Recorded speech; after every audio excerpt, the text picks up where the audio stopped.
오늘은 고린도 전서 1장에 있는 말씀을 우리가 살펴보려고 합니다. 18절에서 25절 말씀을 통해서 오늘 제목을 이렇게 정했습니다. 표적과 세상 지혜는 필요 없다라는 제목으로 말씀을 드리고자 합니다. 오늘은 좀 은혜의 말씀보다는 지식의 말씀이 교리의 말씀이 될 것입니다. 오늘 지식의 말씀, 교리의 말씀을 전하는 이유는 자꾸 많은 사람들이 관심이 엉뚱한 데 있기 때문에 그것을 이제 제가 보고 듣고 판단을 해서 위험하구나 라는 생각을 가지고 있어서 말씀을 이거를 드리고 있는 것입니다. 저는 유튜브를 물론 꼭 잘 보는 건 아니지만 이제 찬양이나 어떤 검색을 좀 하다 보면은 그 검색된 내용 때문에 이제 유튜브의 알고리즘에 의해서 조회수가 많은 것들로부터 해갖고 연관 검색어로 이제 뜨게 되어집니다. 그러다 보니까 이제 설교한 많은 분들 그 어떤 집회 장소, 찬양 장소 그런 내용들이 이제 뜨게 되더라고요. 근데 요즘 들어와서 문제가 되고 있는 어떤 특정한 사람이 있는데 박혁 전도자라고 이제 그분이 지금 살바도르인가요? 거기하고 또 아르헨티나인가 브라질인가 이제 남미 쪽에서 주로 사역을 하는 것 같더라고요. 한국에도 방문한 부분이 있지만 몇 번 이제 유튜브를 통해서 본 적이 있습니다. 그분 이제 영상을 보게 되어지면 초반에 하나님 말씀 이제 통역관을 두고 해서 계속 이제 메시지를 전합니다. 눈물을 흘리면서 막 호소를 하는 그런 내용의 장면입니다. 그러니까 초반에는 성경에 있는 내용들을 이제 주로 이제 반복적인 부분입니다. 하나님을 사랑하시는데 너희들 왜 이렇게 하느냐, 빨리 영접해라. 이제 주된 내용이 그렇습니다. 근데 이제 설교 내용 전반적으로는 이제 그런 의미로 하긴 해요. 근데 끝에 가서는 꼭 은사 집회를 합니다. 이제 마귀를 이제 축사하는, 쫓아내는 그런 장면과 방언하게 한다든가, 넘어뜨린 장면이라든가, 우리가 알고 있는 우리 한국의 기독교 역사의 과거에 그런 일들이 얼마나 많았습니까? 그것이 지금도 이제 실행되고 있는 부분이 있습니다. 그만큼 많은 사람들이 거기에 관심을 가지고 있기 때문에 그렇습니다. 이 전도자가 좀 유명세를 타다 보니까 영어로 이제 강의를 해요, 설교를 해요. 이제 그 나라별로 이제 통역을 이렇게 하고는 있는데 어떤 뭐 능력은 있는 것 같아요. 지식적인 면이나. 근데 어떤 은사 집회를 주로 하고 있는 것을 볼 때 좀 문제가 있자. 그래서 어떤 사람들 거기다 댓글을 이거 위험하다라고 쓴 사람도 있고, 어떤 사람들은 굉장히 이 박혁 전도자라고 하는 사람을 막 추앙하는, 찬양하는, 이 사람이 이 시대에 정말 하나님께 보내신 전도자다, 대언자다라고 하는 사람들까지 많이 있습니다. 그 댓글을 보면 그렇게 말들을 해요. 그래서 지금까지 기다려왔던 정말 하나님께서 보내신 사람이라고 하면서 정말 나는 사랑합니다. 뭐 박혁 전도자밖에 없습니다. 그런 내용들이 굉장히 많거든요. 그것을 볼 때 너무도 안타깝다라는 생각이 많이 들고, 이제 조회수가 너무도 많았습니다. 많은 한국 사람들이 그걸 뭐 외국인도 그렇겠습니다만은 많은 사람들이 그것을 보고 찬양하는 그런 것을 볼 때 또 한 번 이 한국의 많은 기독교를 어지럽히고 혼탁하게 만들지 않는가 그 생각을 가지고 있었습니다. 그래서 이것을 생각하다가 우리 성도님들에게 오늘은 지식과 교리의 말씀으로 이 말씀을 드리려고 합니다. 특히 우리가 사도행전을 읽게 되어지면 사도행전은 과도기적인 부분이 있기 때문에 있는 그대로 받아들이면 안 되는 거거든요. 대부분 은사주의를 강조하는 사람들은 사도행전에 있는 내용과 마가복음 16장에 있는 사도들의 그 표적을 꼭 끄집어내요. 믿는 자들에게 이런 표적이 나타난다라고 하는 오늘 뒤에서 말씀드리겠습니다만은 이런 내용들로 많은 사람들을 미혹하게 되어집니다. 그러니까 성경을 바르게 나누고 또 이해를 해야 되는데 그렇게 하지 못한다는 거죠. 그냥 그대로, 그리고 앞뒤 문맥은 다 잘라버리고 누구를 지칭하는지도 살펴보지도 않고 그냥 한 단어만 가지고 모든 사람이 이렇게 할 수도 있다. 믿는 자들에게 이렇게 나타난다라고 주장을 한다는 것입니다. 그래서 이제 사도행전을 읽다 보면은 그 당시에는 이제 초대교회 과도기인데 그것을 이제 그 초대교회로 돌아가야 된다, 본받아야 된다 라고 이렇게 주장하는 분들이 굉장히 많습니다. 심지어 우리 한국에는 뭐 비방하고 싶지는 않습니다만은 초대교회라고 하는 이름부터 지역마다 지역 이름 있고 그 뒤에 초대교회라고 이제 붙거든요. 그러니까 과거로 돌아가자. 라고 하는 그런 거거든요. 이스라엘 백성들이 이집트로 돌아가자 하는 것처럼 기독교 단체라고 하는 개신교에서는 많이 과거 이 초대교회로 돌아가자라고 주장을 하고 있습니다. 그러니까 그 내용을 보면은 사도행전의 그런 눈으로 보이는 기적들 때문에 현혹되잖아요. 눈으로 보면은 막 성령의 역사라고 그렇게 생각을 해서 많은 분들이 거기에 관심을 가지고 우리도 나도 이런 일이 일어날 수 있다라고 하는 그런 생각을 가지고 기대를 한단 말이죠. 잘못된 그런 기대 심리로 많은 사람들이 현혹돼서 혼탁한 이 은혜의 시대 때 헤매고 있는 것을 보게 되었습니다. 오늘날 많은 교회에서 사모하고 열광하는 그런 것들이 주로 고린도서에 말씀하고 있는 이제 우리 성경에는 이제 선물로 표현했잖아요. 옛날 표현으로는 은사잖아요. 은사. 이 기프트라고 하는 은사, 선물인데, 뭐 굉장히 이런 내용들이 이제 논란의 여지가 있습니다. 이제 그런 내용들을 오늘 좀 말씀을 드리려고 해요. 몇 번 이제 은사 이야기 한 면에서 설명드린 적이 있습니다만은 성경에서 이제 은사라고 할 때는 성령의 특히 선물, 은사 이것은 열매라고 표현을 많이 하잖아요. 그러니까 은사 가운데 이게 열매인 것이 있습니다. 은사, 선물인데 그는 열매로 나타나는 것이 있는데, 근데 은사이면서 열매가 아니라 표적으로 나타나는 것이 있습니다. 이걸 구분을 해야 돼요. 다 똑같은 게 아니란 얘기죠. 그러니까 열매로 나타나는 은사가 있느냐, 표적으로 나타난 선물이 있느냐, 구분을 해야 된다는 얘기입니다. 그러니까 사도행전에 초대교회 때 이런 과도기적인 그런 부분 속에서 말씀을 하고 있기 때문에 우리 그리스도인들이 지금 이 시대에 분별을 할 줄 알아야 된다라고 하는 것입니다. 2000년, 이제 신약 시대 2000년 그 시대가 이제 넘어가고 있는 부분이 되겠습니다만은 많은 그런 문제들이 많이 있었습니다. 역사적으로. 근데 이제 1900년대에 들어와서 2000년 시대 너무도 시끄럽지 않습니까? 이제 그런 내용들 때문에 많은 교회들이 어려움을 겪고 있는 것을 알 수 있습니다. 그러니까 말씀드린 것처럼 이 은사, 선물은 열매이기도 하고 표적이기도 하는 그런 부분인데, 흔히 이제 표현한다면 성령의 열매인 사랑과 믿음은 뭐겠습니까? 선물이긴 하는데 금방 말씀드린 것처럼 뭐예요? 표적입니까? 열매입니까? 열매잖아요. 그러면 흔히 사람들이 추구하는 사랑, 믿음보다도 방언, 병고침 이런 것들은 뭡니까? 성령님의 선물, 은사이긴 한데 뭐라고요? 이것들은 표적인 것이죠. 근데 사람들은 열매보다 표적을 더 선호하고 기대하고 있는 것을 보게 되어집니다. 우리의 관심은 표적보다도 어디에다 둬야 된다는 얘기예요. 열매. 이런 부분을 오늘 계속해서 말씀을 드릴 겁니다. 성경의 은사들 가운데 표적으로 주어진 그 선물, 은사가 4가지로 나오고 있습니다. 흔히 이제 기적들 표현, 성경에 그렇게 표현합니다. 기적들, 표적, 이제 병고침, 신유잖아요. 방언들, 방언 토역하는 것을 이야기하고 있습니다. 근데 이 4가지 은사는 모든 사람들에게 주님을 믿는다고 한 그런 사람에게 다 주어진 건 아니란 말이에요. 신약 성경을 잘 보시면 이 4가지 은사는 사도들에게 표적으로 주신 은사들이다라고 말씀을 하고 있는 것입니다. 다시 말씀드립니다. 누구에게요?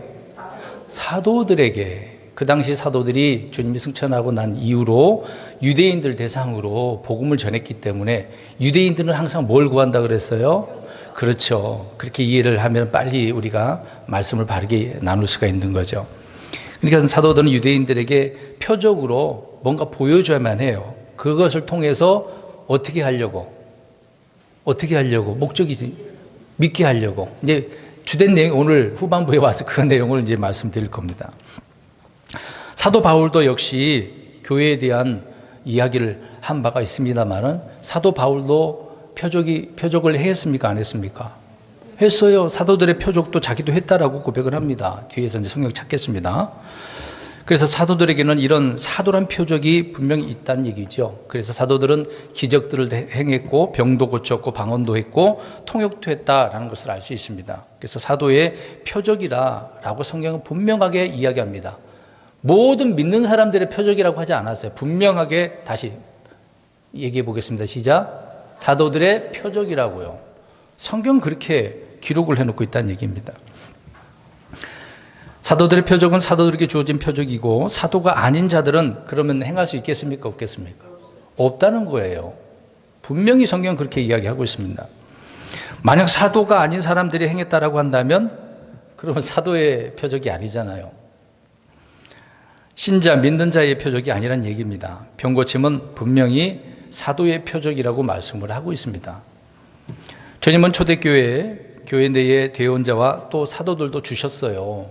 대언자도 있었습니다. 사도 시대 때에도, 초대교회 때도 마찬가지 있었단 말입니다. 고린도전서 12장 28절을 보면 첫째는 사도요, 둘째는 대언자예요, 셋째는 교사예요, 그 다음은 기적이요, 그 다음은 병 고치는 은사와 돕는 것과 다스리는 것과 타 언어들이다라고 이야기를 사도 바울이 언급을 했습니다. 그러니까 초대교회 때도 사도들도 있었고 또 누구도 대언자도 있었다. 그런데 현재 어느 교회에도 지금 대언자가 있습니까? 사도들이 있습니까? 근데 흔히 신사도 운동하는 사도들이 있다라고 주장하는 사람 있잖아요. 그럼 말도 안 돼요. 거짓말입니다. 있을 수가 없거든요. 주님께서 세우신 사도들은 다 죽었잖아요. 12사도 외에 또 사도 바울도 그 외에 같이 다니는 무리도 사도라 칭했다라고 이야기하지 않습니까? 성경이 완성되기 전까지 교회에 대언자들이 사도들이 있었다는 것을 알 수 있습니다. 66권이 완성된 이후로는 더 이상 사도들이 필요가 없다는 얘기죠. 곧 이 말은 사도들의 표적이 이제 필요 없다, 그 얘기를 하고 있는 겁니다. 없어도 되는 거다. 이거를 우리에게 말씀을 하고 있는 거죠. 고린도전서에 나오는 은사, 선물들을 현재 교회에 그래서 적용하려고 하는 것은 잘못됐다라고 우리는 알 수가 있습니다. 현재 교회에는 사도와 대언자는 없지만 앞에서 말씀드린 것처럼 이제는 교사는 있어요. 분명히 고린도서에 얘기하지만 없는 것도 있고 있는 것도 있잖아요. 교사는 있습니다. 목사님 가르치는 자는 있잖아요. 병 고치는 기적과 그런 은사들은 없지만 돕는 것과 다스리는 것은 지금도 그거는 유효한 것입니다. 그러니까 과도기 때는 어느 부분에서는 필요한 것이 있었고 어느 부분에는 필요 없는 것이 있었다. 그것이 이제 지금의 때까지 필요 있는 것이 있고 필요 없는 것이 있다라고 성경은 말씀을 하고 있는 거죠. 지금은 이제 통역할 필요가 있을까요, 없을까요? 아니, 실제 언어는 언어상으로 통역을 하지만 그 당시에 바로 통역을 할 수 있는 그런 은혜가 있었잖아요. 그 말은 사람들의 은혜, 배우지 않아도 다른 언어로 통역을 할 수 있었단 말입니다. 그 당시에는요. 근데 지금은 어떻게 해야 돼요? 태어나자마자 다른 말 할 수 있어요? 한국 사람으로 태어났는데 갑자기 공부도 안 했는데 영어 할 줄 알고 뭐 그런 사람이 있습니까? 만약에 그렇게 했다고 한다면 무슨 일이에요? 하나님이 그렇게 하신 것입니까? 그런 건 없죠. 그런 일 없습니다. 말도 안 되는 거죠. 아무튼 이런 것들은 표적적인 은사들이다라고 성경은 말씀을 하고 있습니다. 그러니까 지금 선교사님들이 외국에 가서 선교하잖아요. 활동을 하지 않습니까? 갈 때 어떻게 합니까? 그냥 가시나요? 성경만 들고 가시나요? 그러진 않죠. 가서 어떻게 복음 전합니까? 그러니까 언어부터 배워야 돼요. 기본적으로 언어 공부를 해야 됩니다. 그 나라의 문화도 알아야 되고요. 그냥 갔다가는 그냥 돌아오게 돼요. 망해서 돌아오는 겁니다. 뭣도 모르고 갔다가 정말 고생만 하는 거죠. 어느 정도 기본적인 것을 알고 언어가 통해야 되는 거죠. 그냥 가서 예수님 믿으라고 말은 할 수는 없잖아요. 아무튼 이런 사람들이 지금 뭐 이렇게 통역을 하지만 이런 것을 은사, 통역하는 거다라고 그렇게 말할 수는 없다, 그 얘기를 말씀드린 것입니다. 주님께서는 사도들에게 이런 표적을 주실 것을 약속을 하셨어요. 우리 잠깐 마가복음 16장을 가서 보시기 바랍니다. 17절에서 20절을 잘 보시기 바랍니다. 자, 첫 부분만 보겠습니다. 16장 17절을 한번 보십시오. 우리 한국말로 번역된 첫 부분을 먼저 보시면 한번 보겠습니다. 16장 17절부터 20절인데 17절을 한번 보시기 바랍니다. 시작. 자, 보세요. 이제 은사주의자들은 이 말을 할 거란 말입니다. 믿는 자들에게 나타난다고. 믿는 자들이 누구냐고요? 예수 그리스도를 믿는 자들? 오늘날 크리스찬들? 앞뒤 문맥을 안 본 거예요. 본문 이해도 못하고 그냥 믿는 자, 그러니까 주님을 믿는 자 다 이렇게 할 수 있다라고 주장을 하는 겁니다. 정말 이거는 어리석은 거죠. 멍청한 겁니다. 아디 문맥을 왜 모르고 이 믿는 자를 그뭐 누구를 이야기하는지 찾아봐야 되는 거잖아요. 14절부터 보세요. 11 제자가 음식 앞에 앉아 있었는데 주님께서 나타나셨어요. 이제 14절이 그렇단 말입니다. 근데 그들이 믿지 않았대요. 뭘 믿지 않았냐면 그 뒤에 설명을 합니다. 주님을 이제 부활하고 난 뒤로 주님을 본 자들이 있단 말입니다. 그들이 주님께서 부활하셨어 라고 이야기했어요. 또 엠마오로 가는 두 제자들도 그러지 않았습니까? 돌아가서 말을 했는데 다른 11 제자가 안 믿었어요. 그래서 책망을 하신 것입니다. 그래서 믿지 않은 것을 주님께서 꾸짖었다라고 이야기하죠. 그래서 15절에 그들에게, 그럼 이 그들 누구예요 지금? 제자들에게 지금 얘기하는 겁니다. 너희는 온 세상으로 가서 복음을 선포해. 믿고 침례를 받는 자는 구원을 받을 거야. 근데 믿지 않으면, 이 복음을 선포했는데 믿지 않는 자들은 정죄를 받을 거야. 그러니까 죄에 대한 믿지 않음으로 인해서 지옥 심판 받겠다, 그 얘기하고 있는 거잖아요. 그렇게 이야기하면서 17절에 믿는 자들에게 이런 표적이 따르리니 얘기했단 말이죠. 뭔가 설명을 하는 거예요.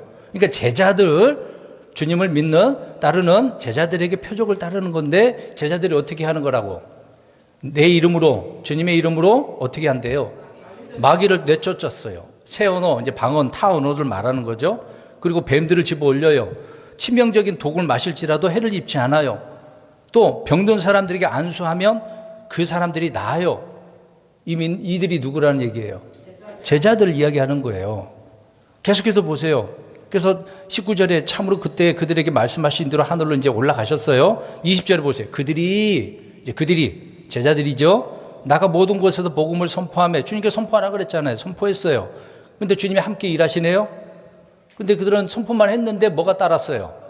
따르는 표적들로 말씀을 확증해 줬다. 그러니까 그러면 제자들은 그 당시에 누구에게 가서 복음을 전했죠? 유대인에게, 아직까지는 유대인에게 전한 거예요. 아직 흩어져서 전하려면 스데반에 죽어야 되거든요. 그때에서부터 흩어져서 전하지 않았습니까? 그러기 전까지는 그들은 예루살렘에서 어떻게 해야 돼요? 주님께서 성령님 보내주신다고 그래서 기다려야 되는 거잖아요. 또 거기에 있지만 유대인들에게 복음을 전하잖아요. 그래서 복음을 그들에게 선포해. 그러면 뭐가 뒤따라요? 왜 그랬어요? 왜 표적들이 따른다고 그랬어요? 유대인들은 표적을 구하니까. 그러니까 마가복음 16장 믿는 자들은 그러면 누구라고요? 제자들, 사도. 그래서 사도들의 표적이라고 이야기하는 것입니다. 근데 이것을 그렇게 본문을 이해를 하진 않고 그냥 믿는 자들이라 그러니까 지금 다 모든 크리스찬이라고 생각을 하고 있는 거예요. 그래서 이런 집회를 하는 사람들이 바로 그들은 다 짜고 치는 것도 있고 실제 마귀 역사인 거거든요. 이제 그렇게 해서 고침받았다고 말도 안 돼요. 뒤에 보면은 그들이 다 고쳐야 되거든요. 고치는 것도 일부만 고치고요. 앞뒤가 안 맞는 것을 보게 되어집니다. 분명히 믿는 자들이 누군가를 분명히 말씀하고 있어요. 문제점은 만약 이 말씀이 모든 신자들에게 모두 이렇게 해당된다고 한다면, 여기 계신 우리 성도님들이 다 주님을 믿죠? 그리고 우리 성도님들에게 이 표적들이 따른데 얼마나 감사해요, 그러면은? 근데 그렇게 돼요, 안 돼요? 그러면 우리 성도님들 안 믿는 자네? 믿는 자에게 따른다면서요. 이걸 행하지 못한 사람들은 어떻게 되는 겁니까? 믿는 자가 되는 거야? 안 믿는 자가 되는 거야? 믿지 않는 자가 되는 거예요. 이거 앞뒤가 안 맞는 거잖아요. 주장하는 것들이. 여러분, 지금 믿는 자에게는 표적들이 따라하는 것이 아닙니다. 지금 우리에게는 믿음의 선한 고백과 선한 행위들과 앞에서 얘기한 것처럼 성령님의 뭐예요? 열매가 나타나야 되는 거예요. 겉으로 뭔가 보이는 거 아니라고요. 이스라엘이 70년에 망했잖아요. 로마에 의해서 멸망을 하지 않았습니까? 그 이후로 유대인들이 전 세계로 다 흩어졌습니다. 더 이상 유대 땅에는 유대인이 살지 않고 복음은 이제 유대인들이 아니라 누구에게 선포되어집니까? 이방인들에게 흩어져서, 그래서 스데반의 그 핍박도 있었고 다 흩어져서 전 세계적으로 복음을 전하게 되었습니다. 그러니까 유대인들에게 선포되었던 이제 왕국 복음 대신에 이제 어떤 복음을 전합니까? 우리는 무슨 복음이라고 하죠? 왕국 복음이 그렇죠. 은혜의 복음을 전하는 거죠. 지금 은혜 예수 그리스도를 믿으면 구원받아. 그러면 성령님 임해 그 복음을 전하면 되는 거죠. 주님이 어떤 분인가? 우리를 위해서 왜 죽으셨는가? 그게 은혜의 복음 아닙니까? 그만 선포하면 돼요. 오늘 그 본문이 그 내용 아닙니까? 사도 요한을 우리 한번 보겠습니다. 요한을 이제 마지막으로 모든 사도들은 다 죽었어요. 그러니까 더 이상 이제 사도 계승이 있습니까? 없습니까? 없어요. 사도 요한이 마지막으로 죽고 끝났습니다. 고로 더 이상 사도들의 표적은 그래서 이 땅에 존재하지 않는다라는 것을 우리가 알 수가 있습니다. 근데 흔히 사람들은 복음서와 사도행전을 읽으면서 막 병 고치는 여러 가지 표적도 기적들이 나타나니까 누구든지 그렇게 나도 할 수 있다. 환상 속에 빠져 있는 거죠. 성경을 잘 이해해야 된다고 처음에 말씀드린 거 아닙니까? 그러나 우리가 알듯이 복음서에서 예수님께서 전도 여행을 보내면서 일시적으로 특별한 권능을 주셨던 그런 제자들 외에 누구도 병 고침의 은사를 갖고 있지는 못했습니다. 안 됐단 말이죠. 할 수가 없어서. 왜요? 누구의 표적이라고 그랬으니까.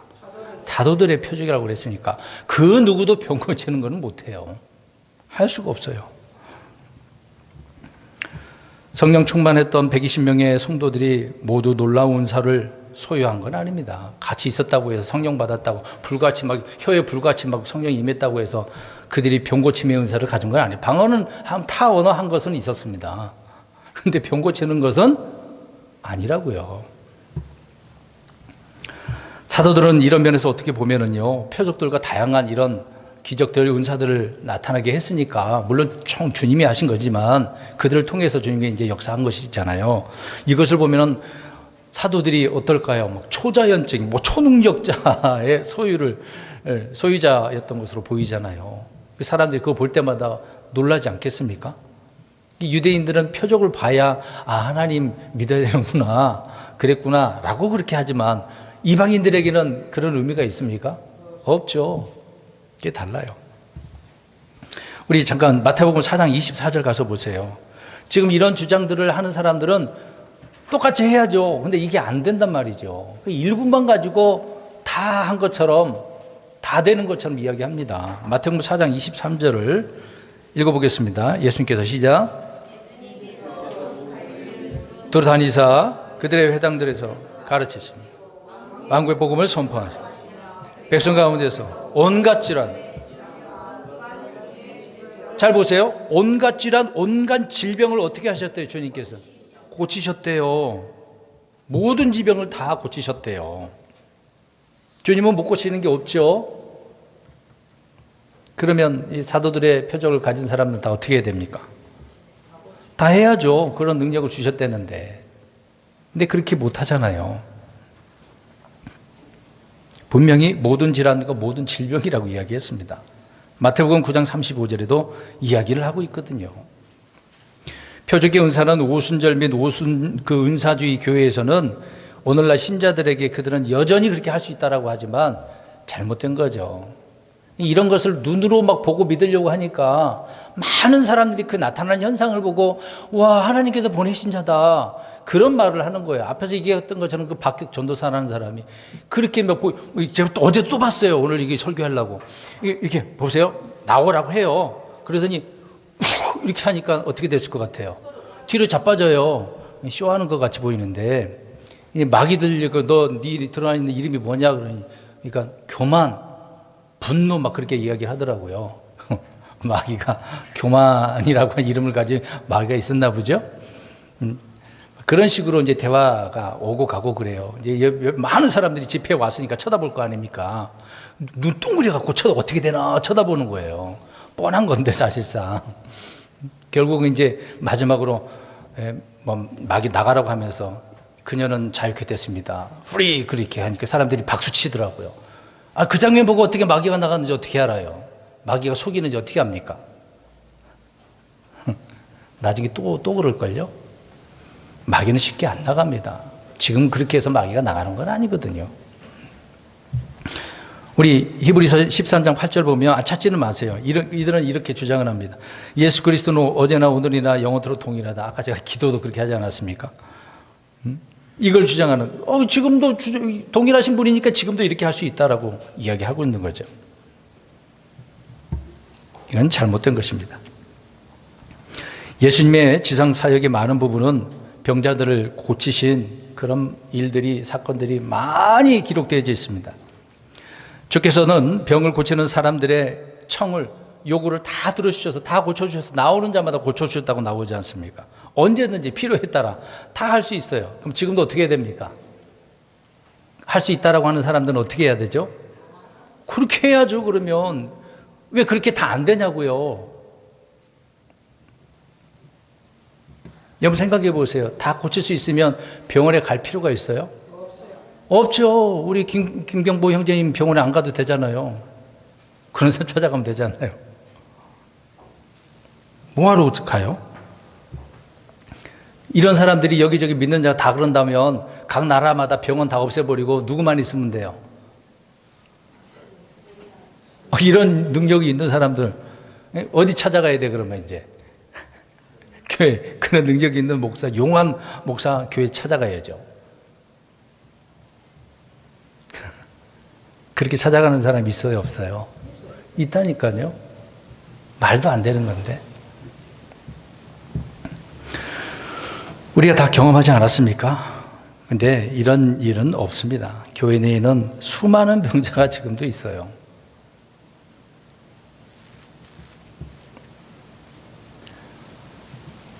다시 말하지만 기적과 신유와 방언, 이런 방역 통역하는 거, 이 은사는 표적으로 주어진 일시적인 거예요. 일시적인 것을 지금도 영원한 것처럼 주장하면 안 된다 그 얘기입니다. 분명히 일시적으로 주님께서 주셔서 사도들의 그 권위와 우리 주님이 어떤 분인지를 증명하기 위해서 유대인들에게 전하기 위해서 사도들에게 주신 것이다. 그 얘기를 성경 말씀하고 있는 겁니다. 우리 사도행전 2장 22절 가서 보겠습니다. 이스라엘 사람들이 요구하는 표적을 그래서 보여준 거죠. 사도행전 2장 22절. 잘 보세요. 이게 누구를 통해서 그렇게 한 거지? 사도행전 2장 22절, 2장 22절, 시작.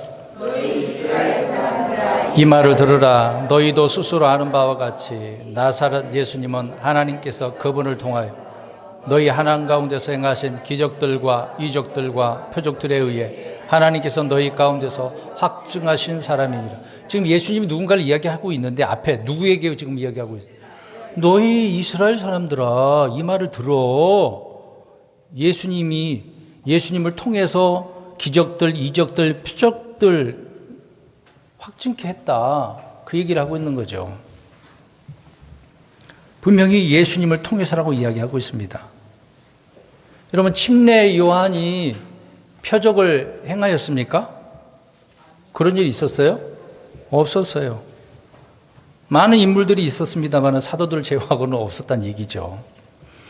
그 당시에 성령님의 충만하심 있는 사람들이 얼마나 많았겠습니까? 나름대로.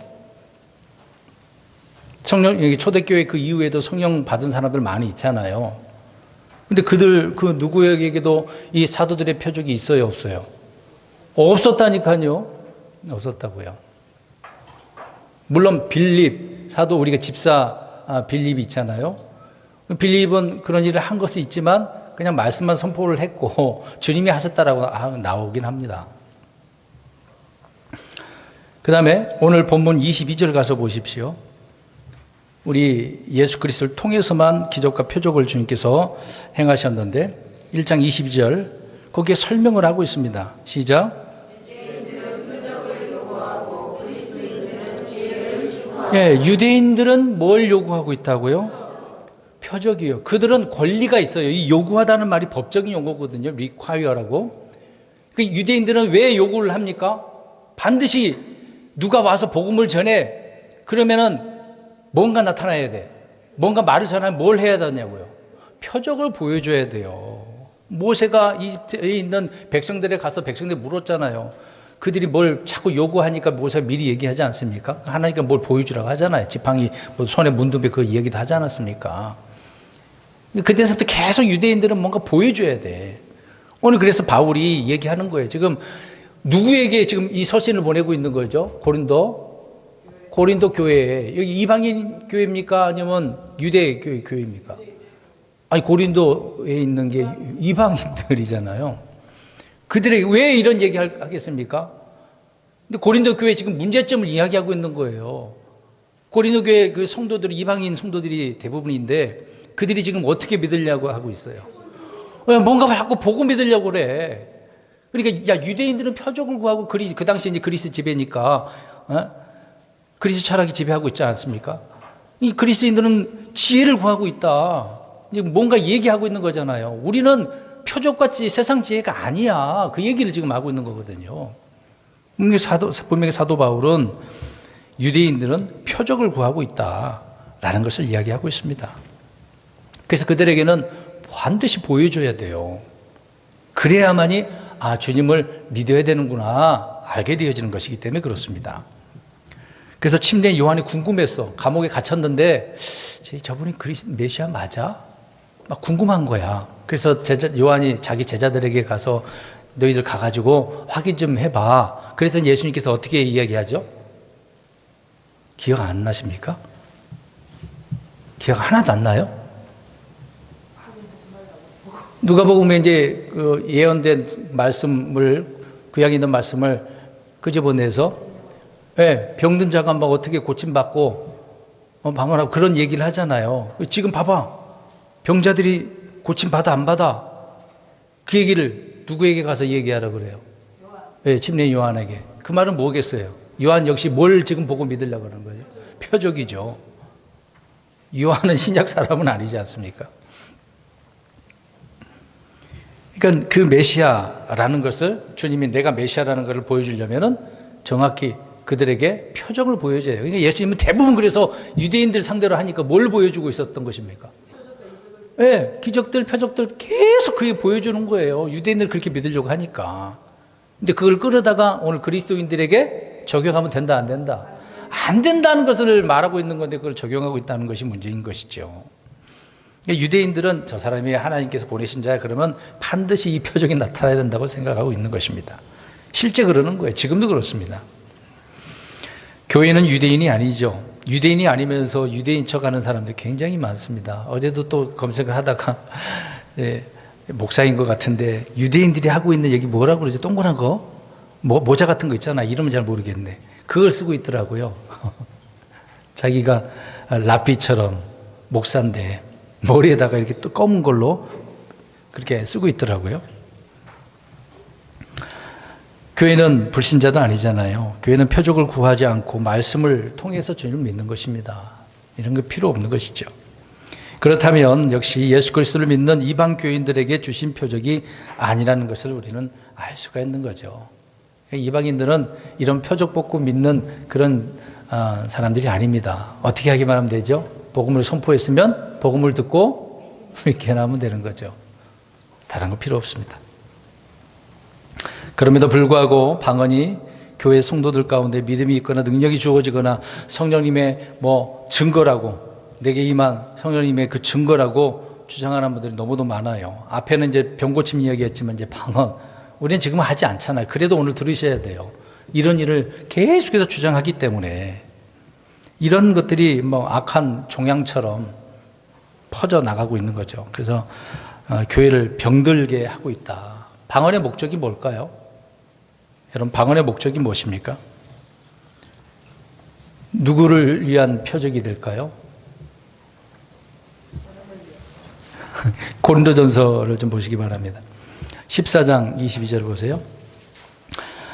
성경을 통해 방언의 그 목적을 분명히 알아야 됩니다. 고린도전서 14장 22절. 방언은 은사이면서 열매가 아니라 뭐라고 그랬어요? 아까 표적이라고 그랬잖아요. 자, 14장 22절 초반절만 시작. 믿는 자들을 위한 표적이 아니요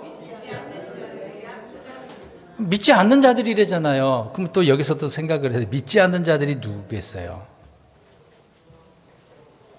믿지 않는 자들.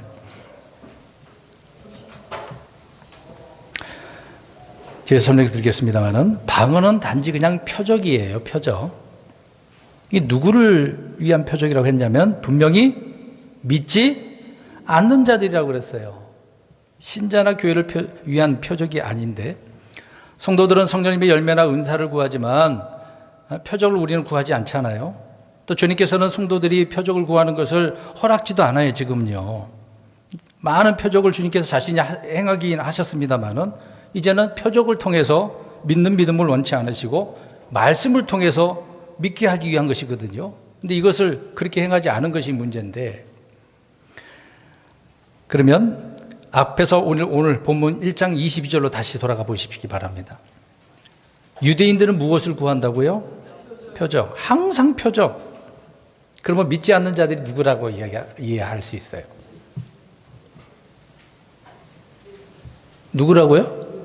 유대인들이라고요. 아무리 전해도 복음을, 살아계신 순수한 말씀 복음을 전해도 그들이 안 믿어. 그러니까 그들이 믿지 않는 자들이라고요. 그들에게 표적으로 주셨다고요. 믿지 않는 자들을 위한 표적이라고요. 그 다음 마태복음 12장 39절 가서 보겠습니다. 이런 말씀도 주님이 하셨어요. 이제 예수님께서 오셔가지고 얼마나 많은 표적들, 기적들을 보여주셨습니까? 근데 그들을 책망하는, 그렇게 했는데도 믿어요, 안 믿어요? 그래서 그들에게 뭐라고 말씀하시는지를 마태복음 12장 39절을 보겠습니다. 시작. 악하고 음란한 세대가, 자 보세요. 주님께서 그들을 악함을 이야기해 주고 있어요. 악하고 음란한 세대가 무엇을 구한다고요? 그럼 유대인들이 얼마나 악하고 음란한 세대였다는 걸 이야기해 주고 있잖아요. 그러면 지금도 이렇게 적용해 보겠습니다. 지금 이런 표적을 구하고 있는 그런 사람들은 이 주님의 말씀대로 어떤 사람들이에요? 악하고 음란한 세대네요. 지금 구하지 말라잖아요. 주님께서도 그렇게 보여줬는데도 안 믿는, 그들이 믿지 않는 자들이니까 믿으라고 그렇게 해도 표적까지 보여줘도 안 믿고 있으니 너희들은 악하고 음란한 세대야. 이런 세대가 지금 표적을 구하는 것처럼, 그래, 너희가 그런 악하고 음란한 세대야. 책망하고 있는 것입니다. 그래서 이 말씀대로 지금 어느 누구가 이게 병고침을 구한다면, 방언이나 병고침을 구한다면 그 사람은 어떤 사람이라고요? 악하고 음란한 세대예요. 성경이 말하고 있는, 누가 뭐라고 하는가 중요하지 않아요. 주님이 말씀하신 거예요. 그래서 바르게 이해를 해야지, 왜 이해도 못하고 그냥 특정한 구절만 갖다가 봐라, 믿는 자잖아, 이렇게. 그 믿는 자가 누군가도 알아야지. 믿는 자이냐 믿지 않는 자이냐 분명히 구분을 해줘야 되는 거 아닙니까? 지금 많은 사람들이 이런 사기꾼 같은 사람들에게 농락당하고 있고 본인들이 또 그렇게 되려고 하죠. 제가 과거에 그런 경험도 했지 않았습니까? 잘못도 저도 경험해본 사람이잖아요. 근데 대부분 남자보다도 누가 더 관심을 많이 가질까요? 여성분들이 더 그래. 감정적으로 너무 많이 치우치기 때문에. 정말 많아요. 그래서 여자 목사가 얼마나 많습니까? 대부분 그들은 말씀 전하기보다 무슨 일을 많이 할까요? 은사 집회 많이 해요. 나오라고 그래요. 이제 말씀 다 마치고 나오라고 그러는데 성경책 다 갖고 집으라고 그래요. 그럼 만지면 어떻게 되는지 아세요? 뒤로 이렇게 자빠진다니까요. 그러면 뭐가 어떤 능력이 나타났다 그러는 거예요? 성령님의 능력이 나타났다고 이야기합니다.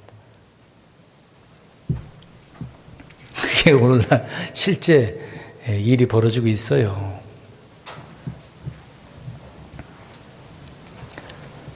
고린도전서 14장 22절 아까 읽은 구절을 잘 보시면 방언의 그 목적이 분명히 말씀하고 있습니다.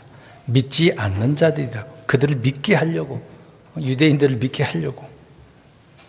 이해되셨나요? 이 믿지 않는 자들이 불신자를 이야기하는 겁니까? 주님을 안 믿는 자를 이야기합니까? 아니라고요. 유대인들을 이야기하고 있다고요.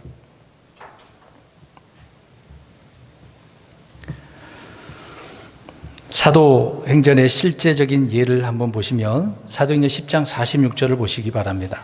거기에 보면 고넬료 가정이 나옵니다. 고넬료. 다 우리가 알고 있는 내용이죠.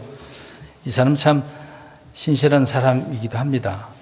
아무튼 성령님께서 주님께서 말씀하셔서 베드로를 부르게 되어지잖아요. 그래서 베드로가 가서 복음을 전했습니다. 근데 복음을 듣고 믿는 순간 그들이 이제 10장 46절을 보면 어떻게 무엇을 했다가 나와요? 타 언어들과 경험을 한 거예요. 와, 놀랍네. 근데 여기를 보면은 고넬료는 믿는 자예요, 안 믿는 자예요? 안 믿는 자인데 왜 이렇게 나타났지? 이런 내용들을 가지고 오늘날 교회를 적용하려고 하는 것이 문제인 것이죠. 당시에 예수 그리스도를 믿었던 유대인들조차도 심지어 베드로 자신도 몰랐어요. 이런 사실들을. 이방인이 성령을 받거나 그리스도 안에서 자신들처럼 하나가 됐다라는 걸 몰랐단 말이죠. 인정하지 않았었어요. 물론 이때도 지금 과도기적인 것이기 때문에 이들이 방언이라는 표적을 통해서 유대인들을 믿게 한 것이라는 것을 이야기해 주고 있습니다. 그래서 이 사건들을 통해서 봐라, 믿지 않는 자는 주님을 보고 믿었는데 이들에게 이런 성령님의 임하심이 나타났다. 물론 그에게 방언 당할 그런 일이 있었습니다만은 나타나는 것이긴 하니까요. 누가 행한 거죠 그때? 베드로가. 자, 이 이야기를 본인도 믿지 않았습니다만은 베드로가 돌아와서 다른 사람들에게, 제자들에게 그 이야기를 어떻게 해주죠? 이야기해 주죠. 왜 그랬겠어요? 지금 그들도 누구니까? 유대인들이니까. 이런 일이 이렇게 나타났다는 것을 그들을 믿게 하려고 하나님께서는 사도행전에 이런 사건들을 기록해 놓고 있었다는 얘기죠. 이해가 되셨나요? 그러니까 이방인도 그리스도 안에서 성령님 안에서 복음 안에서 하나가 되었는데 유대인들은 믿지 않기 때문에 이런 표적을 주께서 보여주신 거다. 그래서 이것을 통해서 우리 유대인들을 믿게 하는 거다라고 이야기했다는 얘기죠. 이게 성경이 정리가 돼야 됩니다. 이런 내용들이. 오늘 본문으로 이제 다시 가보시기 바랍니다. 문제점을 지금까지 이야기했고, 고린도 교회는 악하고 음란하고 육신적인 교회였습니다. 누가 봐도 성경 읽어보면 문제투성이에요. 근데 문제투성이인 이 고린도 교회를 본받을 필요가 있어요? 물론 좋은 것은 본받아야 되지만 잘못된 것들은 본받으면 안 돼. 지금 사도 바울은 그들에게 책망을 하고 있는 거예요. 잘못된 행실들을, 잘못된 믿음을 바로잡고 있는 그런 상황 아닙니까? 그런 육신적인 교회였던 것이에요. 이 이방인 이 그리스도인들인데 그들은 방언이란 표적을 행함으로써 당시 믿는 유대인들에게 자신들이 그리스도인이고 성령받은 사람이라는 사실들을 그렇게 입증하려고 했던 것이죠. 우리 사도행전 19장 가서 보겠습니다. 19장. 에베소에서도 마찬가지입니다. 읽어보시면 19장 6절을 보는데 4절을 보세요. 4절을 보면 사도행전 19장 다 펴셨어요? 자, 먼저 1절 보세요. 누가 온 거예요? 누구를 만났어요? 아볼로가 이제 바울이 위를 거쳐서 만났는데 거기에 어떤 제자들 그랬어요. 어떤 제자들. 누굴까 이 제자들이? 뒤에 보면 알 수가 있어요. 이제 그들에게 이제 성령 받았냐 물어봤어요. 근데 이들이 3절 뭐라고 이야기합니까? 3절 4절 읽어보겠습니다. 시작. 그가 그들에게 이르되 그러면 너희가 무슨 침례를 받았냐 하니 그들이 이르되 요한의 그러면 이들은 누구 제자들이라는 걸 알 수 있습니다. 요한의 제자들만의 침례를 요한의 침례를 받았으니까. 그래서 4절 시작. 바울이 이르되 참으로 요한이 회개의 침례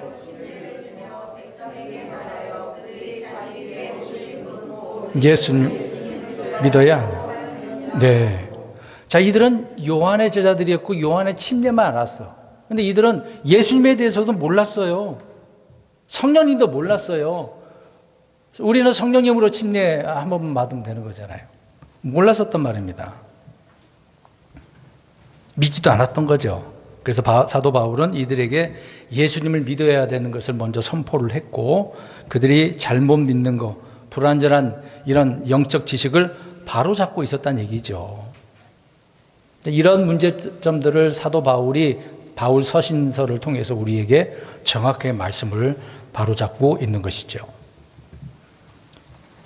이렇게 병 고침 문제, 방언 문제, 많은 사람들이 이런 표적 기적들을 막 구하고 있어요. 지금도 요구하고 있고 그것이 눈으로 보이면 하나님의 역사, 성령님의 역사라고요. 세 번째로 드리고 싶은 말씀이 성령 받는 문제도 마찬가지예요. 사도행전 보면 4번에 걸쳐서 성령님이 임했는데 좀 다 달라요. 2장에는 사도행전 2장 보면 기도 중에 회개하고 침례를 받고 성령이 임한 그 예가 있어요. 그리고 사도행전 8장에 보게 되어지면 사마리아 사람들이 빌립을 통해서 복음을 전했는데 성령님이 그 당시에 들어가지 않았고 임하지 않았고 사도들이 와가지고 안수하니까 그들에게 성령이 임했다고 나오고 있습니다. 그리고 아까 얘기했던 사도행전 10장에 고넬료와 그 가족들이 성령님이 임한 거, 그리고 사도행전 19장 좀 전에 찾아봤던 믿지 않았던 유대인들, 요한의 침례만 알고 있었던 그들에게 또 성령이 임한 내용이 나오고 있습니다. 달라요, 임한 것이. 근데 지금은 그렇게 한다고요, 안 한다고요? 기도하면 성령이 임해요? 침례 받으면 성령이 임해요? 어떻게 하기만 하면 우리 성령님이 임하십니까? 믿기만 하면요. 누구든지 믿기만 하면 성령님이 우리 안에 들어오셔요. 뭘 안 해도 돼요. 성령 받으려고. 그리고 뭐 시몬인가요? 마술사? 성령 임한 것을 가지고 자기도 하고 싶어서 어떻게 뭘 싸들고 갔죠? 돈을 싸들고 갔어. 오늘 그렇게 배우는 사람 많잖아요. 돈 주고 배우는 사람 있어. 그 가짜인데도 불구하고. 뭐하러 그러냐고. 성령 받는 거는 그냥 믿으면 받는 건데. 오늘 본문의 말씀은 고린도 교회 질병 중 9질병 중에 하나였던 거죠. 고린도 지역은 그리스 영향을 받았기 때문에 세상 지혜가 고린도 지역 교회를 완전히 무너뜨리고 있는 사실들을 보게 되어집니다. 근데 당시 바울이 그렇게 세웠던 그런 유럽 지역에 보면 교회들이 많이 있었잖아요. 근데 지금 있어요, 없어요? 없죠. 물론 역사가 뭐 많이 시간이 지나서 그러겠습니다만은 교회도 뭐 오래 못 가긴 하잖아요. 그 이후에 어떻게 되었는지를 우리는 알 수 있습니다. 말씀이 교회가 들어가서 이렇게 세워지긴 했습니다만은 후에는 다 변질됐다고 또 봐야 되겠죠. 지금은 눈으로 보는 그런 시대가 아닙니다. 보지 않고 믿는 시대잖아요. 그냥 믿기만 하면 주님의 말씀의 은혜가 나타나게 될 수밖에 없습니다. 그렇다고 그러면 이렇게 물어볼게요. 그러면 지금 병 고침의 역사가 있을까요, 없을까요? 있죠. 근데 사도들을 통해서 그렇게 안 한다고요. 지난 수요일 날 설교 시편 강해 안 들으신 분들이 있을 것입니다. 어떻게 하면 고침받을 수 있을까요? 우리 시편 107편 20절을 보십시오. 이미 구약에도 이런 말씀이 있는데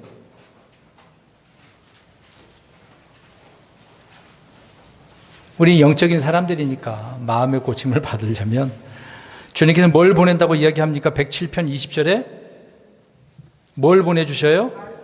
말씀을 보내주셔서 어떻게 하신대요?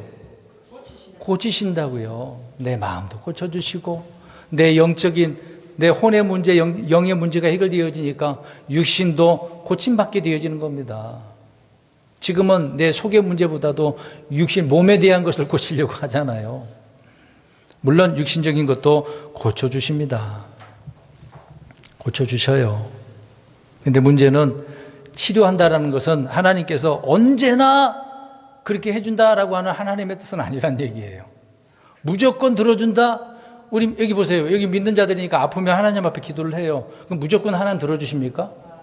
그걸 아셔야 돼요. 주님의 뜻이면 고쳐주시고 뜻이 아니면 그것도 안 고쳐주셔도 주님의 뜻이 되는 거죠. 우리는 그런 믿음으로 받아야 돼요. 하나님을 악한 하나님으로 생각해서는 안 되는 거죠. 지금도 주님은 치유하십니다.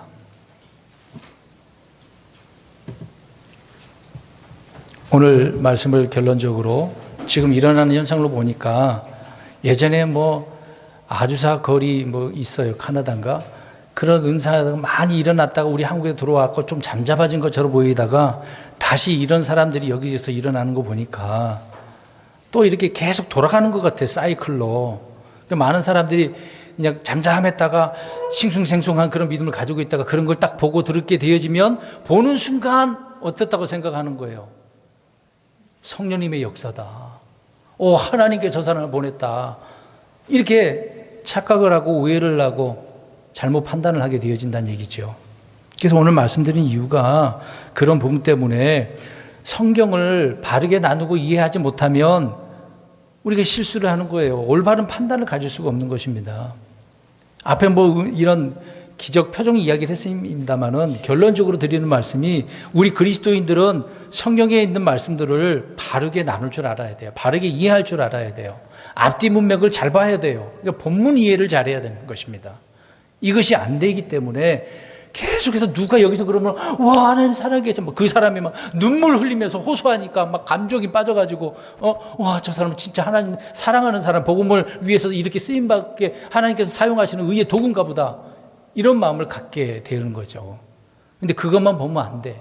항상 이단이라고 할 때는 그 이단의 뜻이 무엇입니까? 끝이 다르다. 뭔가 다른 거예요. 그러니까 끝까지 지켜봐야 돼. 근데 말씀 전한 것까지는 좋아. 그걸 잘못되다 갈 수는 없는 거잖아요. 근데 행하는 걸 꼭 보면은 잘못된 교리, 잘못된 것을 적용을 하는 것이 문제인 거죠.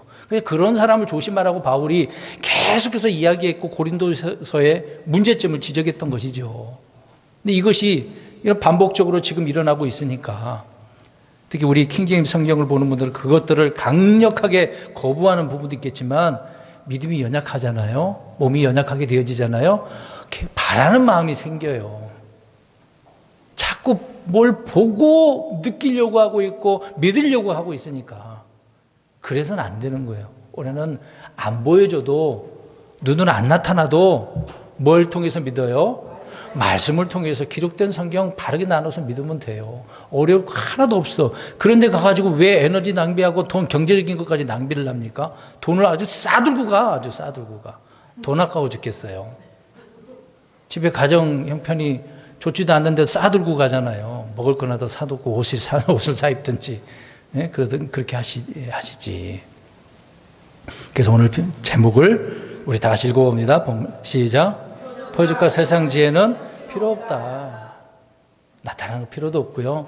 세상 지혜로 어떻게 주님을 믿어보려고? 필요 없어요. 성경만, 이 기록된 성경만 봐도 충분해요. 이거 다 알지도 못하잖아요.